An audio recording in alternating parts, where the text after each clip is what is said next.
guddigii aad iyo aad bay u mahadsan yihiin waxaana weeye qaarkood xataa way iga shaqo badnaayeen aniga runtii marka loo hadlo guddiga dhaqaalaha guddiga farsamada guddigood waxa uu mahad celinayaa waxa kamid ahaa xogahay Saciid Faarax Ducaale waxa kamid ahaa Cabdi Maxamed Ciye Cabdi Dheere waxa kamid ahaa Cusmaan Muuse waxa kamid ahaa Axmed Tuke waxa waa badan yihiin ma qashin gabdhaha haddaan soo qaato Saadi Jakam Xaawi Lowle Shamsi Diiriye aad iyo abda Xaawi Yaray aad iyo aad bay u badan yihiin sanado badan oo horena waa la soo dhigay sanadkii dhaweydna waa ogeyd in la soo dhigay oo 3 sano hadda isku xigto waa la dhigay laakiin waxaan hadda rajaynaynaa oo barnaamijka noogu jira qorshaha in aanu xil joogteen u sameeyno kulanti wanaagsan daawadayaal dhamaantiinba kula soo dhawaada barnaamijka ciyaaraha Somali Week oo si toos ah aan haatan idinkaga soo tabinayno garoonka weyn ee kubadda koleyga ee ku yaala magaalada Toronto oo ay ka dhacayaan tartankii ciyaaraha kubadda koleyga ee toddobaadka Soomaalida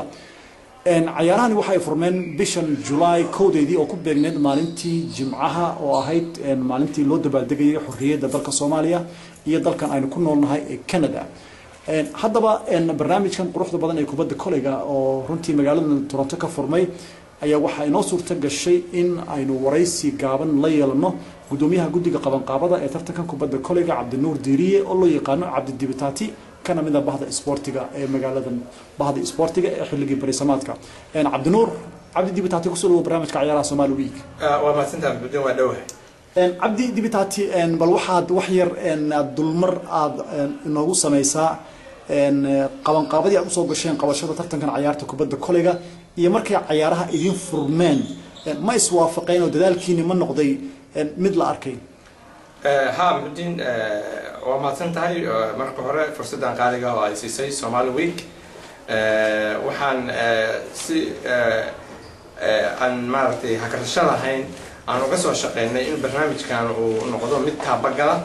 رنتينا حفلتي الغفرة أيوات وقتي سيد قروح البني برنامج قاعد تقول عي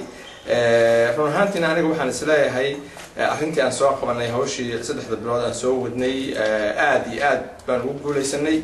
عياره هنا السي روح بدن أو سميله أي أسعدان وأنا مالتي سدحات كجران مانت. عبدي عيارهاني ترتكن كبد كوليجا إما سكوا حد بكسو قيب قلي. دي واحد كسو قيب قلي أفريقيا ترنكوه سدح لحيريا oo da'da ka hooseysa 16 under 16 loo yaqaano oo ma sha Allah sidii u dheelayaan ay tahay ba kuwa weyn aysan u dheeli karin ba iyo 8 kooxood oo kooxaha waaweyn 18 iyo wixii ka weyn adaltiga loo yaqaan kooxahaas waxa kamid laba kooxood oo Mareykan oo ka timid kooxda Boston iyo kooxda Atlanta United States waxa kale oo banaanka ayaga nooga yimid Ottawa iyo Kitchener oo wadanka Canada ee Toronto afarta kooxood kalena waxa weeye Toronto gudaheeda sideedaas kooxood dadka waaweyn way ka waran runtii ciyaartu markii ay bilaabatay Cabdi Dibitaati dhalinyarada tartanka ka qayb galaya waxa ay runtii dareen ahaan ka muuqday wajiyadooda farxad aad u fara badan marka ma sanad walba markii la gaaro bisha July inay sugaan bay ku qasban yihiin mise tartamadan kubadda koleyga waad u joogteenaysaan oo xilli waad u qabanaysaan waxa weeye sanado badan oo horena waa la soo dhigay sanadkii dhaweydna waa ogeyd in la soo dhigay oo 3 sano hadda isku xigto waa la dhigay laakiin waxaan hadda rajaynaynaa oo barnaamijka noogu jira qorshaha in aanu xil joogteen u sameeyno kooxaha waxaan la dheeraa kubadda koleyga sidaad og tahay xilliyo oo macruuf ah oo khaas ah hadda waxaan u sameynay xorriyadda maalinta xorriyadda Soomaaliya iyo Canada oo maalintii laba maalmood oo combination unique ayaa Somali Week loogu talagalay laakiin ciyaaraha waxaan sameyn doonaa league dheer oo October ilaa iyo socon doona April springiga taas oo xilliga basketka laga dheelo North America ka waran dadkii guddiga qabanqaabada kugula jiray oo runtii gacan weyn ka geystay in ciyaarahani ay qabsoomaan maxaad ka leedahay guddigii aad iyo aad bay u mahadsan yihiin waxaana weeye qaarkood xataa way iga shaqo badnaayeen aniga runtii marka loo hadlo guddiga dhaqaalaha guddiga farsamada guddigood waxa uu mahad celinayaa waxaa ka mid ahaa xogayaha kaliyaha xogayaha maaragtay xogayaha kubadda kolayga maaragtay سعيد فارس دعالة وحكم لها عبدي محمد عي عبد الدارة وحكم لها عثمان موسى وحكم لها أحمد توكي وحكم وبدين مثل ما قصين قبلها هذا سوقاته سعدي جكم حاويه لولي شمس الديرية آدي أبدا حاويري آدي بدين cabdi runtii maadaama haatan cayaarihii ay socdaan adigu laftigaagan aad ka mid ahayd runtii maamulkii aad ku jirtay waqtina aynu ka qaadnay martidii ka soo qayb gashay tartankan kubadda kolayga ee sanadkan aad qabateen Somali Week Basketball Toronto 2011 yaa ka mid ah wallahi martidii waxa waaye dad aad u far badan oo noo yimid ma jiraan waxa aan ognahay oo kaliya waxa noo yimid nin yiraahdo Xasan Bingo oo ka yimid Nashville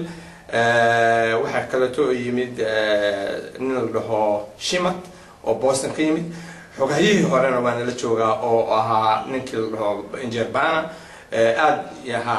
Injerbana awa jooga iyo garsoore xalane oo ahaa ninkii ciyaaraha noo furay basaguna su-aasha ugu dambaysa cabdi dibitaati maxaad kula dardaarmaysaa runtii kooxaha tartankan ka qayb galaya maamuladooda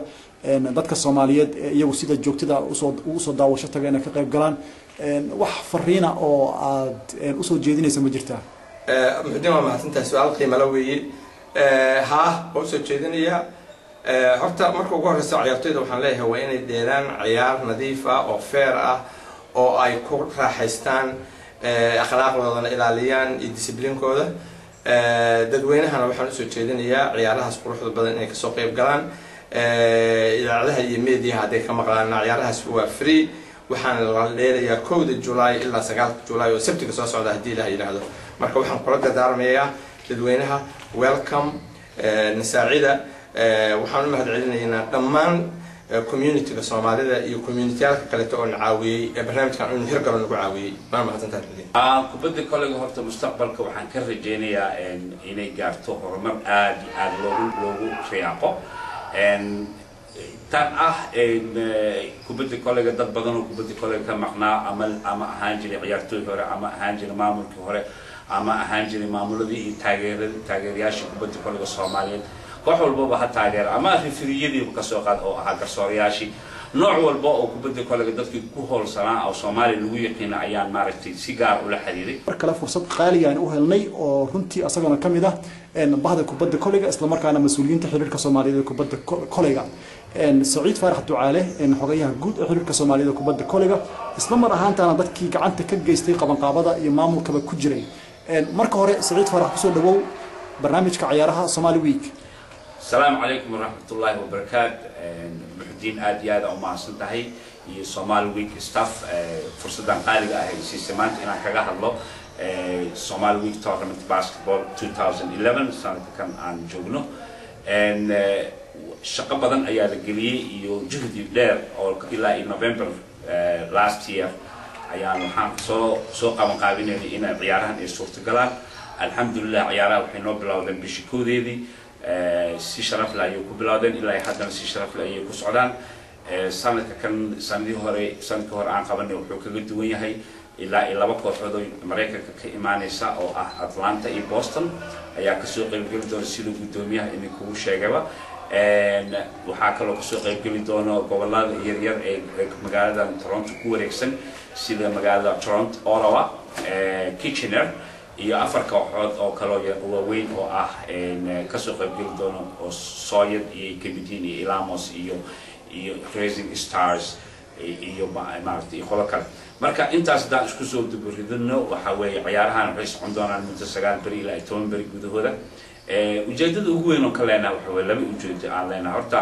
awalan in ay Soomaalida ay basketballka aad baan ugu qiimaan ka lahayn oo adduunka dhan laga yaqaanay Soomaalida inay basketballka aad ugu fiican tahay inaan soo saarno dad ma arkno ama dhalinyaro Soomaali ah oo kooxaha ka kala socda oo ugu diyaarino ma arkno inay daafacaan calanka Soomaaliyeed oo muddo badan ba aan meelaha goobaha fagaaraha ciyaaraha aan muddo badan ba ka loolan inaan geyno ciyaar sharaf leh iyo lagu yaqaan Soomaalida xagga basketballka taas marka waa inaan juhdi weyn aan gelinaa sidaan u diyaarnayn waxaan ku talagalnay marka inaan maaragtay aan isku yeerno kooxo kala gedsan sidaan uga xulano maaragtay ciyaartooy markaas u qalma ama daafici kara ay maaragtay kubadda kolayga Soomaaliyeed taas ayaa maaragtay ujeedada weyn ay tahay tan kale waa ujeedadeeda kale oo ka sii weyn waxa waaye horta inay Soomaalida isbartaan kuwa Mareykanka ku nool wadanka waa laga soo kala tagay wadamo kale lagu kala nool yahay meelo kale lagu kala nool yahay si ay isku bartaan dhalinyarada Soomaaliyeed isku aaminaan ama isku aqoon kartaan in la isku keeno saaxiibtinimadooda la wanaajiyo ma arkino loo jiheeyo xagga sportiga iyo waxbarashada ujeedadaas ayaan ka leenahay waa ujeedada dheer oo qoto dheer objective aad u weyn weeye marka dhalinyarada ama odayaashii kubadda kolayga ee magaaladan jooga dhamaantood waa ka soo qayb qaataan oo kooxa ay hayaan ama waxay ka soo qayb qaataan maamulka sidii la isugu keeni lahaa dhalinyarada Soomaaliyeed meel bay joogaan waxaan kaloo dadweynaha sharafta leh ee daawanaya Somali Week waxaan u sheegaynaa in aan joogteyn doono haddii Ilaahay yiraahdo ciyaaraha kan sababtoo ah meelo badan baa nagala soo wacay oo waliba raba in la balaariyo oo laga dhigo maaragtay meesha hal week ee laba week insha Allah sanadaha soo socda waxaan filayaa in Europe iyo ay ka soo qayb galaan iyo Mareykanka guud ahaan dhamaantood Saciid Farax dad badan oo si hoose aynu ula sheekaysanay waxa ay noo sheegeen sanad hore markii aad ahayd gudoomiyaha guddiga qabanqaabada tartanka kubadda kolayga ee lagu qabtay magaalada Toronto ilaa maalinta iyo haatan oo adigu lagu magacaabay xogayaha guud ee xiriirka Soomaaliyeed ee kubadda kolayga runtii iftiinkii kubadda kolayga oo sii dhimanayay ay gaar ahaan magaalada Toronto ayaad runtii dardar weyn gelisay dadkii baad isku keentay bahdii kubadda kolayga meel walba ay joogeen runtii waxa weeyaan mid walba gooni iyo si guudna waad ula hadashay wax badan baad ku kordhisay runtii kubaddan kolayga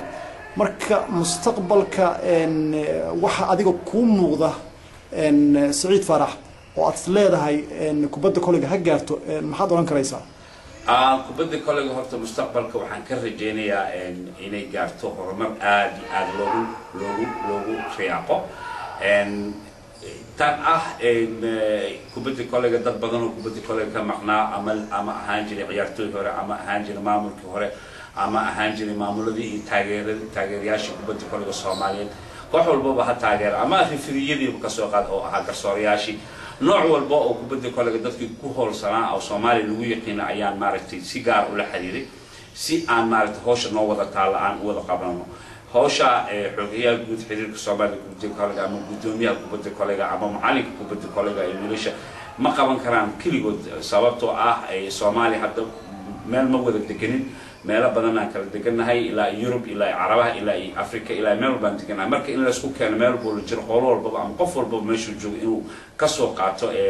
ka qayb qaato horumarka kubadda kolayga tan ugu weyn oo aniga isku saaray waxa aan isku xisaaray waxay tahay waxa way inaan kooxda bahda kubadda kolayga meel walba joogaan in iska afgarasho aan dhex dhigo nabad aan dhex dhigo wax yar oo khilaafaad yar oo macna lahayn baa dhex yaala hadda insha Allah bisha tan July lagu jiro 15keeda waxaan jeclahay inaan tago Ingiriiska Sweden iyo Finland aan ku kala bixiyo maarkay boqosho aan la kulmo kooxda bahda kubadda kolayga dhamaantood gabdho iyo wiilal gaar ahaan Sweden waxaan martiqaad ka helay gabdhaha jooga Sweden ayagoo haya gabdho ugu talagaleen in ay gabdhahaasi u diyaarinayaan maarta ciyaaraha Carabaha ee soo socda December sanadkan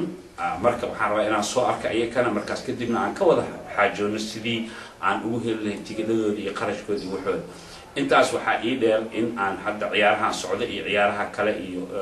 lagu qaban doono adduunyada meel walba jooga inaan ka qayb qaadano aan fiirino marka yaa matali karo dhalinyarada matali karta Soomaaliya macalinka Soomaaliya bahda kubadda kolayga meel walba jooga inay